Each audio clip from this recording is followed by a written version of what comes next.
Alex had always dreamed of living near water, not the ocean, with its vastness and unpredictability, but something smaller, calmer, a place where life felt slower, quieter, and more connected to nature. That dream came true when they stumbled upon a charming little cabin tucked away in a serene lakeside community. Nestled at the edge of rolling green hills, the cabin was modest yet cozy, with large windows that let sunlight pour in during the day and framed breathtaking views of the stars at night. But what truly made this place special was the private lake just steps from their back door. The lake wasn't huge, maybe a few acres wide, but it was perfect for Alex's simple pleasures.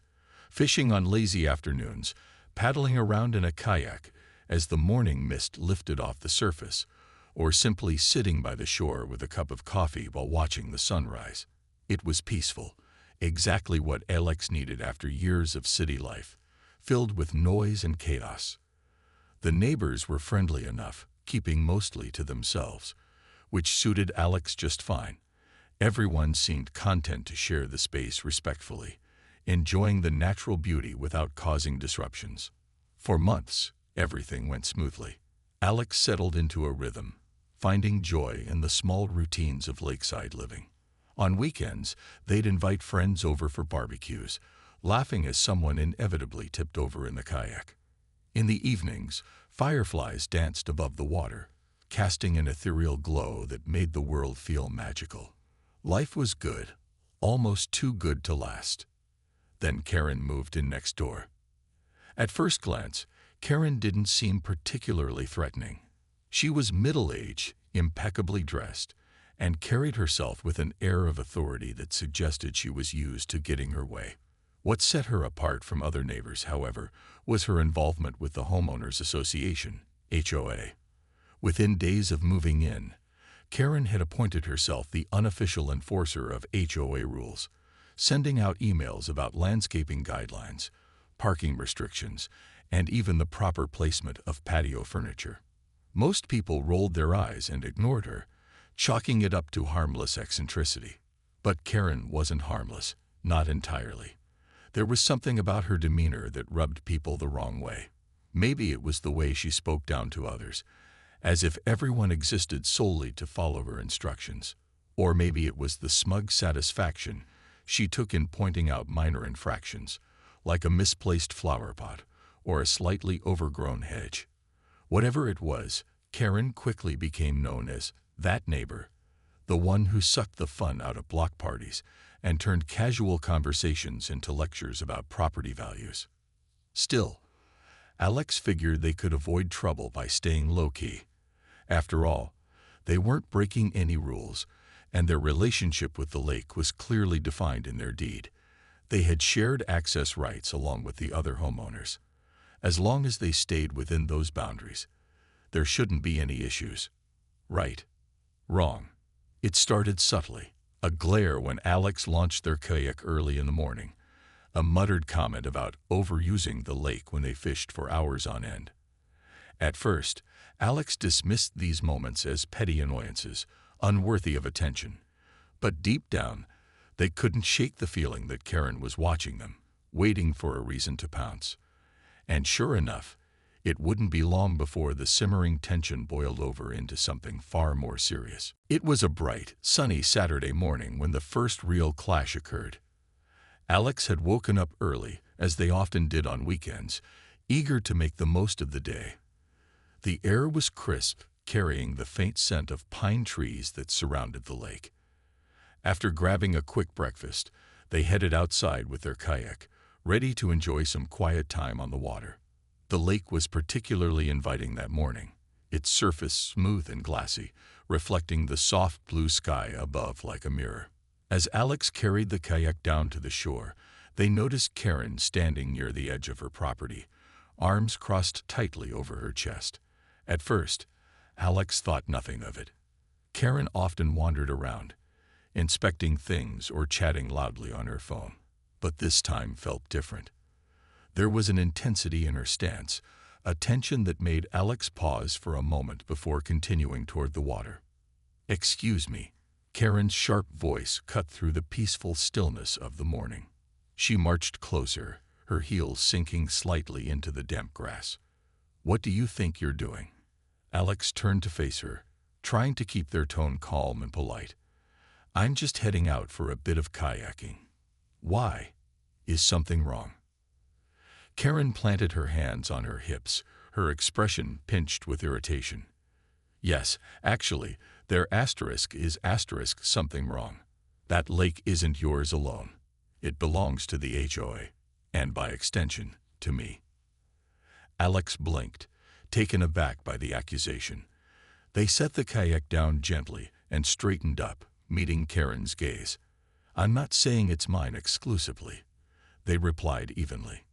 "My deed includes shared access rights to the lake, same as yours. I'm well within my rights to use it." Karen scoffed, waving a hand dismissively. "Shared access doesn't mean unlimited access. You're always out here, kayaking, fishing, making noise. It's disruptive. And frankly, it's disrespectful." Alex raised an eyebrow, struggling to keep their patience intact. "Disruptive? I'm sorry, but I haven't heard any complaints from anyone else. Besides, I'm hardly always out here. This is my home, and I have every right to enjoy it responsibly." Karen's lips tightened into a thin line, her frustration evident. "Responsible? Please. You act like you own the place. Well, let me tell you something. I'm part of the HOA board now, and I'll be keeping an eye on how people use this property. If I see anything inappropriate, I won't hesitate to report it." The threat hung in the air between them, heavy and unmistakable. Alex stared at her for a moment, weighing their words carefully. "Look," they said finally, "there's no need for threats. I'm not doing anything wrong, and I don't want any trouble. But if you feel the need to escalate this, go ahead. I've got nothing to hide." For a brief second, Karen looked as though she might argue further. Her mouth opened, then closed again, as if she were searching for the right comeback, but couldn't find one. Instead, she shot Alex a glare that could freeze water and spun on her heel, muttering under her breath about entitled neighbors as she stalked back toward her house. Alex watched her go, shaking their head in disbelief. What had started as a peaceful morning had quickly turned tense and unpleasant.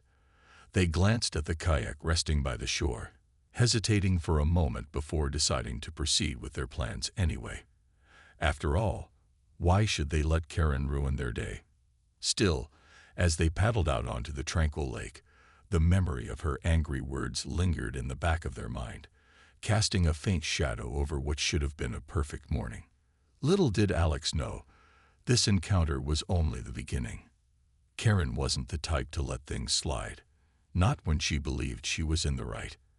And as the days passed, it became increasingly clear that she intended to make Alex's life as difficult as possible. Karen didn't let the matter drop after their confrontation by the lake.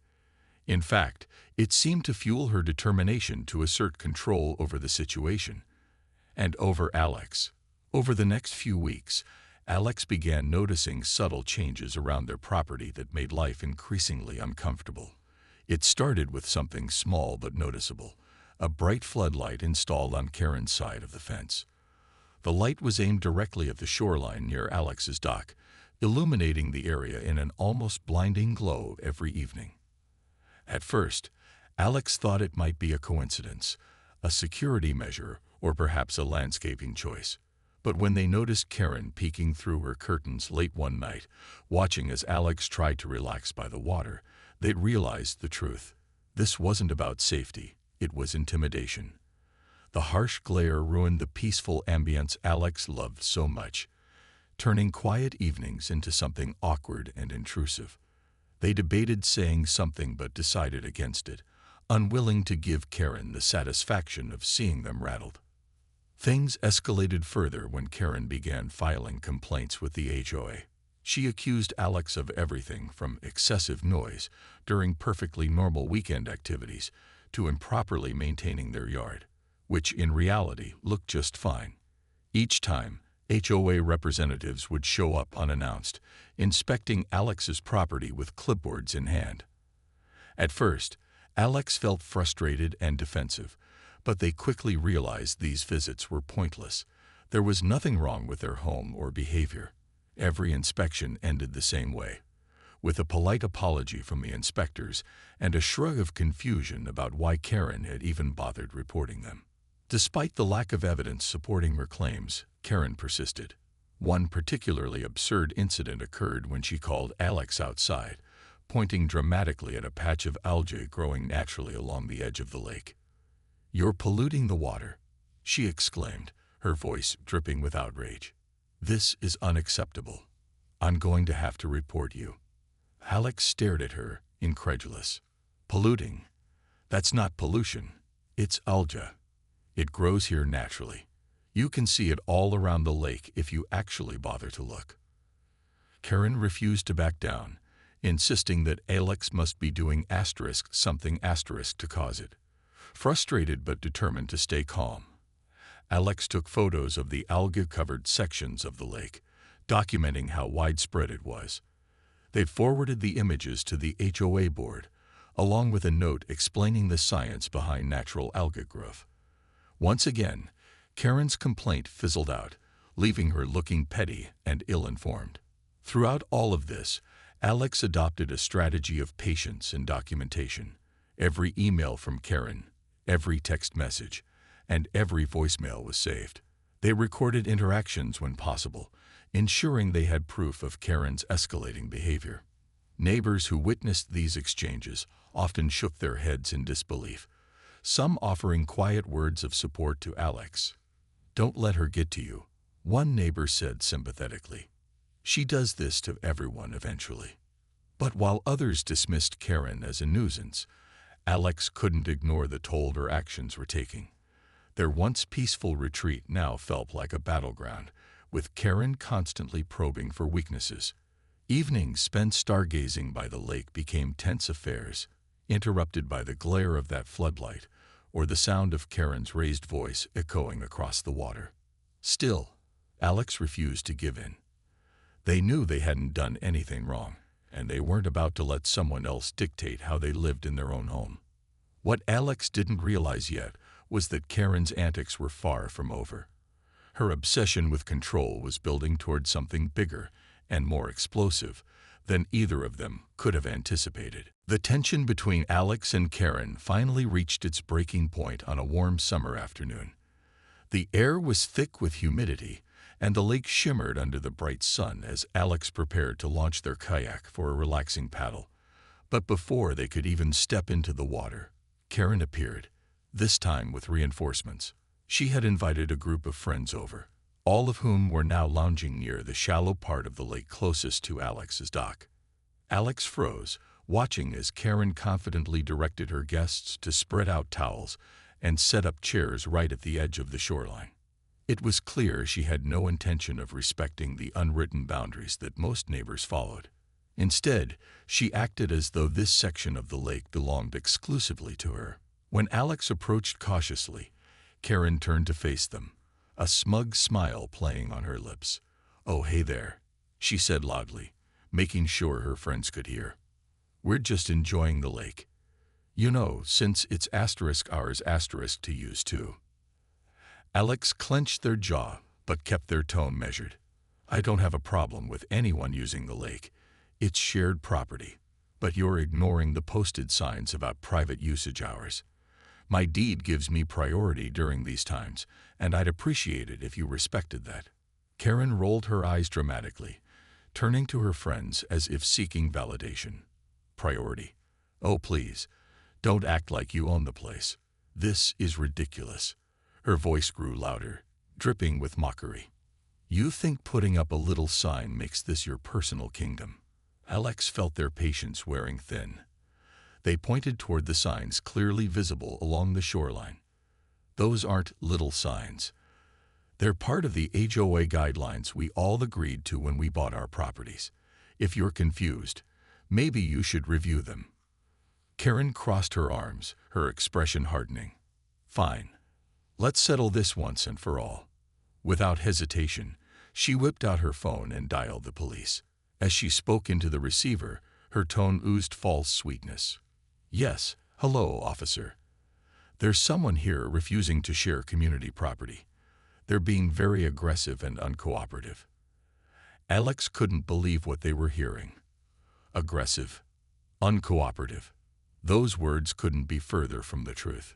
Still, they knew better than to argue with Karen directly. Instead, they calmly walked back to their cabin, retrieved their folder of documentation, and waited for the authorities to arrive. When the police car pulled up a short while later, Karen strutted over, ready to play the victim.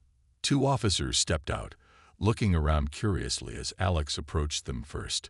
With a steady voice, Alex explained the situation, presenting copies of their deed, HOA agreements, and photos showing the shared nature of the lake. They also highlighted the numerous baseless complaints Karen had filed against them, proving a pattern of harassment. The officers listened intently, nodding as they reviewed the documents. Then they turned to Karen, who immediately launched into a defensive rant. "This person thinks they can hog the entire lake. It's not fair." One officer raised a hand to interrupt her. "Ma'am, based on what we've seen so far, everything appears to be in order here. These are shared rights, and both parties need to respect the rules outlined by the HOA." Karen's face fell, her confidence crumbling. Worse yet, one of the officers recognized her. "Weren't you involved in another dispute last year?" he asked casually. Karen stammered, visibly flustered, while her friends exchanged awkward glances. As the officers prepared to leave, they warned Karen sternly. "Filing frivolous reports isn't helpful, ma'am. If this continues, there could be consequences." For the first time since moving in, Karen looked genuinely shaken. She muttered something vague about needing to check on her guests and retreated hastily, leaving Alex standing quietly victorious by the shore. The weight of the confrontation lifted slightly, replaced by a sense of relief and perhaps a touch of satisfaction. As the police car drove away, leaving a cloud of dust in its wake, Karen stood frozen near her group of friends, her face pale and her hands trembling slightly. For someone who prided herself on being in control, this was an unfamiliar and deeply uncomfortable position. Her carefully constructed facade had cracked wide open, exposing the reality of her behavior to not only the authorities but also her neighbors. And while she tried to brush it off as a minor misunderstanding, everyone could see the truth. Karen's overreach had backfired spectacularly. Her friends, who had initially seemed amused by her antics, now looked uneasy. One of them muttered something about needing to leave early, gathering their things hastily before heading back toward Karen's house. Another gave Alex an apologetic glance as they passed, clearly embarrassed to have been caught up in the drama.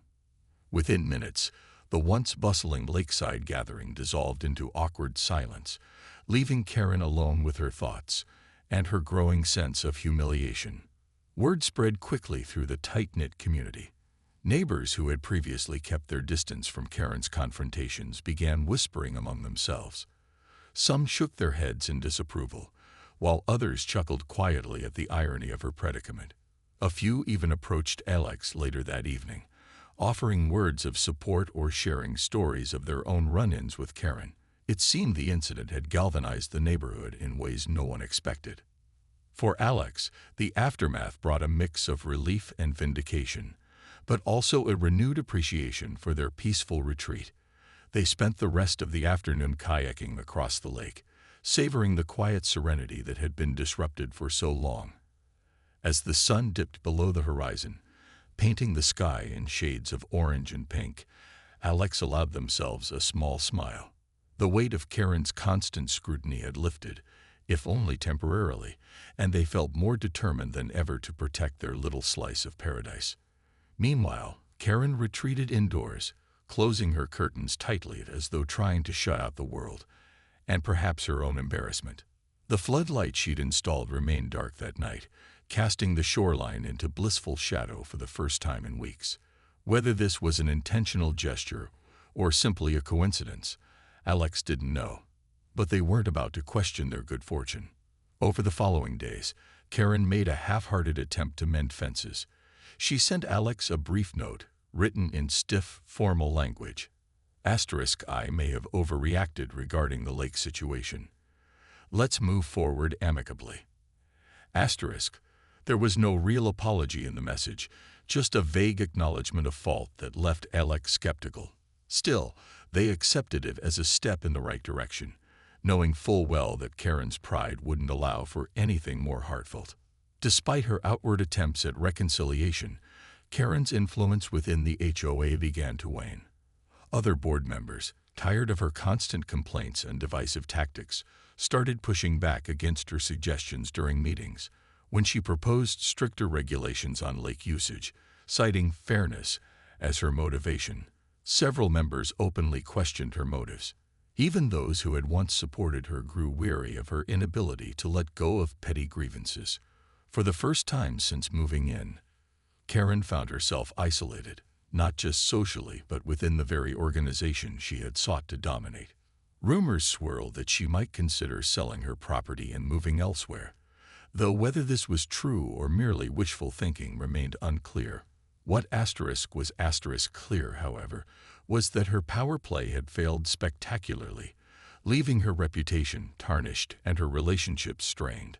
As life slowly returned to normal, Alex reflected on the ordeal with a mix of gratitude and resolve. They had stood their ground, armed with patience and evidence, and emerged victorious without stooping to Karen's level. More importantly, they had inspired others in the community to speak up about their own frustrations, fostering a newfound sense of unity among the neighbors. The lake, once a source of contention, now symbolized resilience, a reminder that peace often requires standing firm in the face of chaos. The ripple effects of Karen's failed power play began to reshape the entire neighborhood in ways no one had anticipated. What started as a personal conflict between Alex and Karen soon evolved into a broader movement toward harmony within the community. Neighbors who had previously kept to themselves, wary of Karen's sharp tongue and controlling nature, now found the courage to share their own grievances. It was as if Alex's calm handling of the situation had given everyone permission to speak up, and they wasted no time doing so. One evening, a small group of residents gathered at Alex's cabin for an impromptu meeting. The atmosphere was warm and inviting, with snacks spread across the kitchen counter and soft music playing in the background. As the sun set over the lake, casting golden reflections on the water, the conversation turned serious. One by one, people shared their experiences with Karen, how she had nitpicked their landscaping choices, complained about harmless activities like hosting barbecues, or demanded changes that went far beyond HOA guidelines. Some stories were funny, others frustrating, but all painted a picture of someone determined to impose her will on everyone else. Alex listened intently, nodding along as neighbors expressed their frustrations. When it was their turn to speak, they emphasized the importance of unity. "We can't let one person dictate how we live our lives here," Alex said firmly. "But instead of fighting fire with fire, let's focus on creating clear rules that work for everyone. That way, there's no room for misinterpretation or manipulation." Inspired by Alex's approach, the group decided to draft a formal letter to the HOA board. They outlined specific concerns, including the need for better enforcement of existing guidelines and greater transparency in decision-making. More importantly, they proposed new policies aimed at fostering mutual respect among residents. For example, they suggested designated quiet hours near the lake to minimize disturbances, while ensuring everyone still had equal access. They also recommended regular community meetings where neighbors could voice opinions without fear of backlash. To everyone's surprise, the HOA board responded positively. Many members admitted they had grown weary of Karen's constant complaints and welcomed the opportunity to address long-standing issues. Over the next few weeks, several changes were implemented: clearer signage around the lake, updated usage schedules posted online, and even a suggestion box for anonymous feedback. These efforts not only improved communication, but also created a sense of accountability that benefited the entire community. Karen, meanwhile, seemed to retreat further into herself. She stopped attending HOA meetings altogether, claiming she was too busy to participate. Her once overbearing presence faded into the background, replaced by quieter, more cooperative neighbors eager to rebuild trust. While some speculated that Karen might eventually sell her property and leave the area, others hoped she would use this time to reflect on her actions and find a way to coexist peacefully. For Alex, life returned to its peaceful rhythm, but with an added layer of gratitude. They continued enjoying their favorite pastimes by the lake, often accompanied by newfound friends who shared their love for the outdoors. Evenings spent stargazing became communal events, with neighbors bringing chairs and blankets to sit together under the vast night sky. Laughter echoed across the water again, replacing the tension that had lingered for so long. As the seasons changed, so did the spirit of the community. Where there had once been division, there was now camaraderie. Where there had been conflict, there was now collaboration. And though Karen's shadow still loomed faintly in the background, it no longer cast a chill over the warmth of lakeside living. For Alex and their neighbors, the message was clear. Sometimes, standing your ground isn't just about defending yourself. It's about inspiring others to do the same.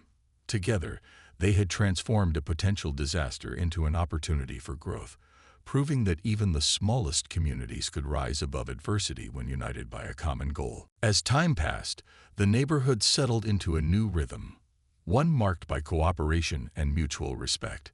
The changes implemented by the HOA board began to take root, creating a more harmonious environment for everyone.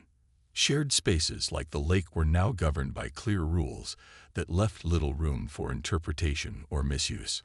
Neighbors who had once kept to themselves started forming bonds, organizing weekend gatherings, and even planning seasonal events like summer barbecues and winter bonfires. For Alex, it felt as though the community had finally found its footing, leaving behind the discord sown by Karen's antics. Karen herself remained an enigma. After her public humiliation and subsequent retreat from HOA activities, she became something of a ghost in the neighborhood. Her house was always immaculate, her lawn perfectly manicured, but she rarely ventured outside. When she did, it was usually early in the morning or late in the evening, avoiding eye contact with anyone she passed. Some speculated that she spent most of her time online, perhaps researching legal loopholes or drafting complaints that never saw the light of day. Others believed she was simply licking her wounds, too proud to admit defeat but unable to regain control. Despite her absence, Karen's influence continued to linger in subtle ways. Occasionally, a neighbor would mention spotting her peeking through her curtains or muttering under her breath during a lakeside gathering. Yet these moments no longer carried the same weight they once did. Instead of feeling intimidated, people shrugged them off, choosing instead to focus on the positive strides the community had made. In an unexpected twist, Karen eventually reached out to Alex again, this time with what appeared to be a genuine attempt at reconciliation. She invited Alex over for coffee one Saturday morning, claiming she wanted to clear the air.